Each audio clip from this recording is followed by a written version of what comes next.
A lot of us get our health insurance coverage through our employers, but is that the best way to do it? Some say you may be better off getting coverage on your own. Good news for roughly 47 million Americans without any protection at all. Zane Pilzer is the author of The New Health Insurance Solution, How to Get a Cheaper, Better Coverage Without a Traditional Employer Plan, and he's joining us now from Salt Lake City. Welcome. Thank you, Jerry. It's good to be here. Now, let me just say before we get started here that you believe so much in this plan that you've actually started a company to sell insurance, if I'm reading my notes correctly. Yes, more than sell insurance. We work with large Fortune 500 companies to show them how they'd be better off giving an allowance tax-free to each employee to purchase their own individual insurance policy. All right, let's get to the details of this, because I think a lot of people out there are saying, how can this be possible? How can this be possible, Paul? Well, basically what's happened is 46 states have now liberalized their laws on individual insurance. Individual insurance is a policy you purchase direct for your family from the local Blue Cross or major carrier in your state.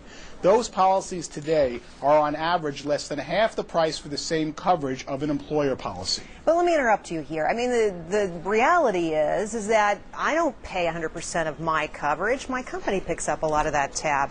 Isn't that a good way to do it? It reduces my costs. Yes, the problem is that if you've got a spouse or children, in the past your company paid the complete cost of your spouse or children. Today most companies pay 50% or less of the cost of your spouse or children. That's why it's better for you to move your spouse and your family onto their own individual policy that you keep even if you lose your job, and it's half the price.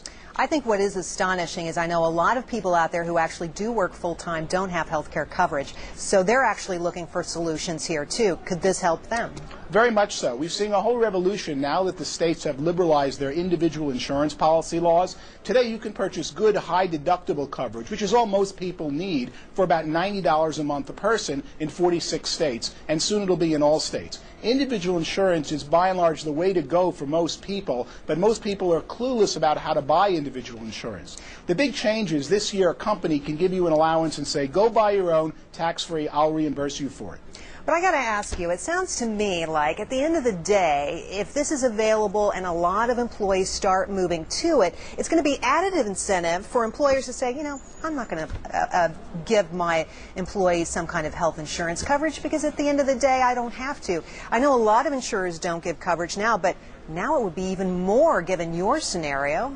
Yes, and that's actually a good thing, because right now only 61% of the jobs in America have health insurance, down from 69% 3 years ago. That's 7 million people. Companies can no longer afford to provide health benefits, and today you don't keep a job for life. You're much safer having health insurance that doesn't terminate when your job terminates. Health insurance with an employer is not insurance, because the moment you get sick and can't come to work, you lose your health insurance. Well, I think you'd probably have people debate you on that idea, but let's just talk a little bit more here about how much you might be able to save eventually, and whether this is your idea actually just helps people who are already really healthy. Absolutely. This is mainly for the 90% of American employees who are healthy. What's changed is that insurers are now allowed to accept or reject you whether or not you're healthy. And when they accept you, they're stuck with you. They can never raise your premium under federal law for the rest of your life if you get sick once they take you. So 90% of employees who are healthy can get health insurance with the same benefits from their employer for about half the price, and then the premium can't go up if they get sick. Well, we thank you for your time today, and good luck with your business. Thank you very much.